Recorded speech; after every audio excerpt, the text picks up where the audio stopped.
Okay guys, it's Armageddon time. I finally got my box set after weeks of delays. The shipping was ridiculous, but it's finally in front of me. It arrived early yesterday morning and I spent the entire day yesterday getting it built. So I have built every single miniature from the box set, from the small Gretchen all the way up to the awesome Vanguard veterans. And basically in today's video, I'm going to go through my pros and cons of the box set, what I think is really cool, what I think is a little bit odd, and obviously go talk through some of the cool miniatures that I think exist inside of the box set, some of my favorite sculpts, which may be a little bit different to other people's ones, but I definitely think there's some gems in there that I didn't focus on because of big stompy robots or characters that really do deserve your attention. So I'm going to go through and show you those.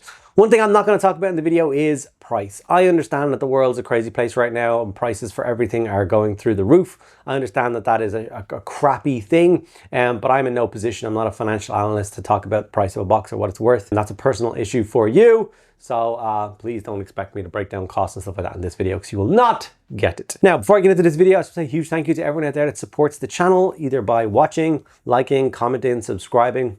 All of those things are absolutely incredible. They literally help me continue doing what I am doing. And everyone out there goes the extra mile supports over on Patreon. You guys keep the lights on and the cameras rolling. So from the bottom of my heart, thank you guys so much. As a thank you to everyone out there that supports on Patreon, we like to do a whole bunch of things. We give you extra videos. We give you access to the podcast. We give you access to a private Discord server. And we also do a monthly giveaway for you guys. We give a large scale box set away every single month to one lucky patron. This month, we are giving away a full Armageddon box set. So if you want to be in with a chance of winning an Armageddon box set sent to your front door at no cost, please think about checking out Patreon, linked down below. Okay, without further ado, let's dive in and have a look at this set. Okay, first things first, here is the whole set. As you can see, you do get an incredible amount of miniatures in it. Like, there's a lot. I know it's a horde army, so you know when you get your 30 basic infantry inside of that set, that's crazy. The fact they threw in 5 characters with the orcs is insane, and they still threw in 2 large-scale miniatures as well with the Dreadwalker or the Mecha Rig and the Wartrakk, which is really cool. So I love all that. And then the other side of the Space Marines, they of course give us our standard Intercessor squad. I'm very happy that they brought back just giving us an Intercessor squad. I don't think there's anything wrong with that. I think in the last box set, the Leviathan one, where they were like, we can't just keep giving people they're like a standard squad in the box, so let's give them the Infernus Marines. I don't like Infernus Marines. They don't make up the backbone of any army, so why they sold them in the box set as the backbone of that force, I don't particularly know. So I was glad to see them not try and do anything funky again and just give us an awesome Intercessor squad, which is a couple of little variations with some kind of old school marks of armor for helmets and some shoulder pads and stuff. That's a big thumbs up from me. And then of course, as expected, since we got the Vanguard in the last box set, we got our Stern Guard in this one. Cool Jump Chaplain, some new aggressors, 3 awesome characters, 4 if you include the Jump Chaplain, but 3 additional characters, and the Land Speeder, which is definitely a standout for me. So before I go in depth into some of the miniatures, I just want to very quickly talk about some of the other bits and pieces you get with it. A5 rulebook, that's a big win for me. I like being able to take something as simple and as small as this, 2 games that I can check up on the rules, see what's going on.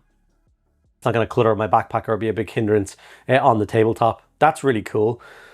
But before, when they used to do this, like, because this is nothing new, they used to do A5 rulebooks inside of all the starter box before. And then what would happen is they would sell the hardback rulebook separately, and that would contain all of the lore and background information and all the rules, and it would be a much bigger, much nicer book. Well, now we've seen the pre-order for the next book and the individual books, and we have absolutely no sign of that. So I don't know where all the lore is, and that's kind of bugging me a little bit because that's a huge part of the game.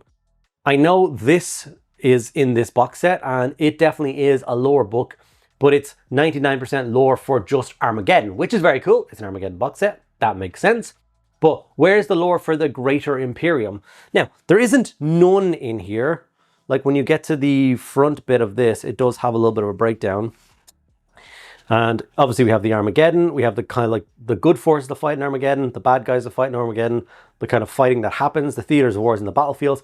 But then they have the Dark Millennium, which is 98, which is at the very end of the book, which is supposed to be, I guess, the rest of the lore. So this is the Dark Millennium section, and it starts with a very small amount of fluff, the map as per usual, and then this is all they give the armies. Like, that's it, 1 paragraph, what a custody is. This is all the information you're going to get as a Tau, or a Necron and an Eldari. That's all they get in the book, in the lore section of the new edition, which to me, I don't think that's good enough. I wanted a lore book. I wanted, you know, this book to come out and then they'll have the Dark Imperium novel as a different piece. That's really annoying for me, especially since how I thought with this deck, which was one of my standouts for this box set, the Dominatus box set, which allows you to basically make mini campaigns straight out of the box using this deck of cards to create them. In my head, I was like, okay, that's a small shift towards more narrative style play. That's very cool. I'm glad they did that. And that's like showing people who get into the hobby from 11th edition, as soon as they open the box, they're going to get a deck which shows them how to play narratively, which will, of course, that will balance out the number of players coming in. Because obviously before, they would come in and they would just get bombarded by tournament rules, tournament packs, the way you play, how you structure your maps, your battlefields and everything. And that's basically how I think the game is supposed to work, as opposed to just one of the ways you can play. So I was like, okay, they're balancing it out. You get basically a both in the box set. I love that. And then they go ahead and say, forget about the lore. We don't care about that. So a little bit disappointing, but that's fine. We can move on from that. Like I said, core rulebook being small, very good. The lore inside of this, very good, just not enough of it. These decks, very, very cool. Glad they added this, and we've had this out for a million years now, so that's really cool. Okay, so when it comes to the units, obviously there's standout models. We've all seen this guy a million times before. He is incredible, the Space Marine captain that exists inside of this box set. He's stunning. He has 3 different helmet options. I don't know why you would choose anything other than this awesome plume, because it is the most sexy Space Marine helmet I've ever seen. I'm very happy to have that. Librarians usually aren't my jam. I didn't have a good time painting the Leviathan one in the Terminator armor. So I just make some space so I can actually focus models. But this one obviously is in like the traditional pose, like the last plastic one. He's very cool. I'm still quite nervous to paint him, to be honest with you, but we shall see. Standout one for me in the box set is the banners that we get on both sides. So the beautiful Ancient in this huge fluttering pose. Look at the folds on the back of that. So awesome.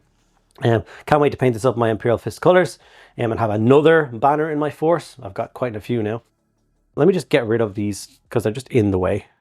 Aggressors are a unit that I'm not a huge fan of. I'm not a big fan of the shape or design of aggressor armor. These ones are fine. They're really nice, really cool guns. I like the pose here where he's pulled out his pistol, standing up on tactical rock. They're obviously my least favorite unit for the Space Marines because I'm not a big aggressor fan, but they're still quite nice. Big fan of the Vanguard. Obviously, you're getting sculpts like this, which is absolutely insane. I love open pose Space Marines. I love ones where it's going to be easy enough to paint.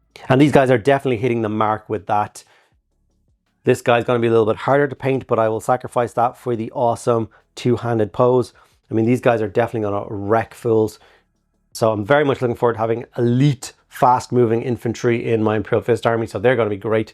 The Jump Chaplain, although I am quite excited by this sculpt, I think he's absolutely incredible. I think someone said it before, he definitely screams Blood Angel. I'm not sure if he's going to look great as an Imperial Fist.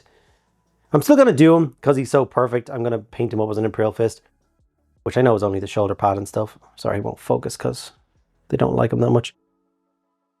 But yeah, I'm just nervous that he's just not going to sit right in the army. Maybe he belongs in my Flesh Tearers more than my Imperial Fists. Who knows? And then obviously we have our 10-man Intercessor squad, which obviously I think is really, really nice. There's lots of beautiful and interesting and exciting poses in this. This is one of the standout poses for me inside the box set. I think the Intercessor Sergeant is a 10 out of 10 Space Marine sculpt. Like I said, big open pose, so it's going to be a lot of fun to paint. Really interesting pose with the arms, the sword up, and the bolter down by his side. He's obviously got purity seals sweeping back in the wind. I love this model. Like, I built him and was like, holy crap, this is a really, really nice model. So big fan of him. And then there's also tons of other ones. This guy's leaning forward, throwing a grenade, really dynamic pose. Just so nice. Obviously, there's other ones. There's guys reading Auspex, which is kind of old tactical marine equipment, which we haven't seen in a while. The running with the knife facing down kind of guy is very cool. Just all in all, the reloading one, which is the original one that they showed us, which was very cool. This, as a 10-man squad, I think is phenomenal. And I'm very excited to have a third squad of Intercessors added into my Imperial Fist force and painted up really nice. And the piece de resistance of the Space Marine side is the return of the humble land speeder. What a glow up. I think this thing looks absolutely incredible. The body shape is perfect. It has that kind of awesome kind of nose mounted cannon that can rotate. Pilots are also quite interesting. Very nice, holding that multi-melt in the sideways position, which is really cool. It comes with this scenic stand, but it also comes with an additional part that if you don't want to have that scenic stand, you can just replace it. Basically get another one of these parts. And you can see there's a slot underneath for putting a flying stand. So you don't have to have it on its gnarly base. You can do something else with it. I think I have a bead on getting my hands on a second one of these for my army. So I think the second one will have a flying stand maybe. Still not quite sure. I do quite like the base that it comes with. The only thing I dislike, and the thing that I dislike the most inside of this box set, is the helmets that they gave you for these guys are the most revolting Space Marine helmets that I have ever seen. I don't know why they exist, but they do give you the alternative of 2 unhelmeted heads, which is really nice. Not sure unhelmeted heads on a land speeder crew is a good idea with how fast these guys are driving. A Mosquito is definitely going to go through one of their eye sockets in like 2 seconds flat, but that's fine. I decided to go for it and stick on the unhelmeted heads. For the second one, I will just find myself 2 other Mark 10 or Mark 7 heads and glue them into place, because I will not use those helmets you get with them. They're gross. I also made the mistake of, when I was cleaning this thing up, that a bit of flash or something ended up inside of it.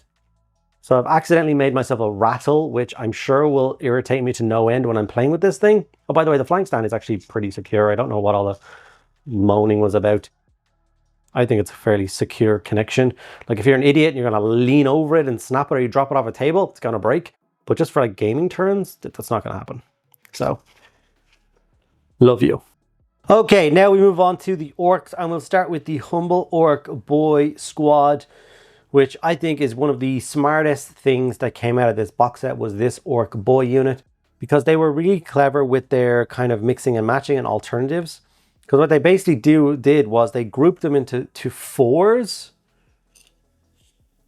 in the instructions. So you'd have 4 Ork Boys, and basically you build the first 2 like they are seen, but then like the top halves and bottom halves kind of are separate and they can mix and match. So when you get to the next squad, like his head will go on his body and his head will go on this body and vice versa. So you'll get kind of 4 unique orcs, which only require 2 sets of parts, which I think is very, very smart, which means that we got 20 unique Ork Boys in this set. Even though it's 2 identical sprues, no 2 orcs are the same, and all their heads match with every other orc.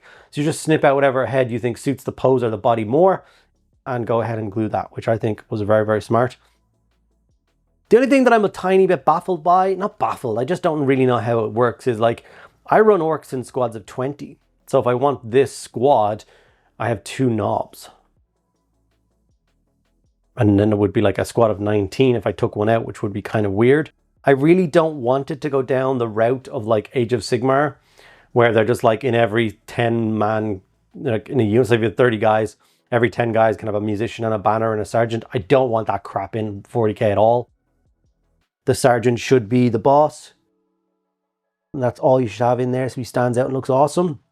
So maybe that's just me being nitpicky again, but it's just something that I wish, like, I don't know whether it would be better if they just sold squads of 10 plain Ork Boys, and then you just buy a blister pack, which you can choose which design of knob you want to lead your squad. And they would be a separate character that you buy and just throw in. That would be, in my opinion, kind of cool, but then obviously Games Workshop would charge €35 for each of the knobs, which would be ridiculous to add on, so probably not the best way of doing it. But anyway, some of these poses are beyond insane. These are some of my standouts. I love this guy with his big shooter up over his shoulder and his chopper raised into the air. He's absolutely incredible. There's just so many. It's like, and because you can mix and match the kind of heads, you can be quite clever with designs. So for instance, this guy is obviously a big fan of his stick bombs. So he's got a stick bomb in his hand, he's running forward, and he's actually got the pin, if it would focus. Please focus. He's got the pin of the stick bomb in his mouth that he's obviously pulled, and I just think that's a really nice touch. We want to get on to the actual characters. I mean, look at the knobs. Absolutely incredible. And just like the previous one, all they did was swap the torso around a little bit, and it ended up being 2 completely unique characters. 10 out of 10. Love them. On each of the sprues, you get 5 Gretchen. So 10 orcs, 5 Gretchen, 10 orcs, 5 Gretchen. So you ended up with your squad of 10 Gretchen, and they do the same thing. Their torsos and legs mix and match with like a buddy. So even though you get 5 Gretchen that are the same twice, they're actually all unique because of the way you can kind of swap them around and stuff. Very, very cool. We shall go on to the characters. We have obviously the war boss, and he is a very cool character as well. Pretty cool in game. That +1 to charge is going to be sick. Pain Boy, which is obviously going to be super important. Not only does he give you 5+ feel no pain, he also returns D3 models to the unit once per battle. He can join boys or knob squads, a few other units, but I think why would you attach him to anything other than knobs if he's going to bring back D3 of those a turn? Not a turn, a game. I think I need to get a big squad of knobs in my army pretty quick. I'm going to skip him for a minute because I love him so much and I want to really focus on him. Here's the actual war boss. And as you can see, he's colossal. Like, it's kind of hard to put into words how big he is until you put him next to a Space Marine and you realize how utterly ridiculously large he is. And I love that. I love that when you look across the table at an orc army, you can see from a mile off who the boss is, who's in charge. Love that he's got an old school back banner. He's just going to be an absolute blast to paint. The Weird Boy is my least favorite orc model in the box. And I'm sure that's one of those Marmite things. I'm sure so many people out there are going to be like, he's the reason I'm buying the box, or he's the coolest sculpt in the box. For me, he just doesn't do it. I'm not entirely excited about it, adding him into my army. He may never get added into my orc army. I'm not sure. I'm not big on psychers in 40k, to be honest. I prefer to save those for my games of Warhammer Fantasy. To have all my crazy magic, I prefer guys with swords and bolters to that. Like, he's a cool pose. I can objectively look at him and say he's very interesting, just not really for me. This guy might be my standout favorite piece in the box. I think as a like a posed orc, I think he's 10 out of 10 perfect. I'm so excited to paint him up. Sorry, it will not focus on what I'm holding in my hand. It wants to focus on anything but. I just think he's going to be absolutely like so fun to build and paint. He's going to look so fun in a unit. It's really standing out when you have a big orc mob in the corner. And then this guy is obviously sat in the middle. So yeah, he might be my favorite. Love him, 10 out of 10. And then it comes to the 2 larger scale orcs. First off, we have the mech rig, which isn't as crazy large as it seemed in the other photos. It's quite a comfortable size, like kind of Death Dread plus, if you will. Huge amount of firepower, especially if it stands still. I absolutely think it's amazing. It's a really cool thing. It opens up so many like doors for what they're going to do with orcs moving forward in 11th edition. For anyone who doesn't remember or realize, whatever army is in the starter box gets 1 million releases for the 3-year period that it's in it. So look how many kits Necrons got. Think about how many kits Tyranids got over the last 2 editions. And just think of how many kits the orcs are going to get. So I don't think this is the last big stompy robot that we've seen for orcs for this edition. I reckon there's probably some more coming that are going to make this one look even smaller. So I look forward to seeing all those kits. I think they're amazing. And of course, the reimagining of the classic Wartrakk. I'm going to be brutally honest with you, I leaned over and grabbed it there. I just snapped the back banner off. I was going to try and play it off as cool, but no, that's not how it works. So I have to glue that back on. That was kind of silly of me. But anyway, here's the Wartrakk. It is absolutely incredible. I would have preferred big shooters as opposed to missiles, but that's just me.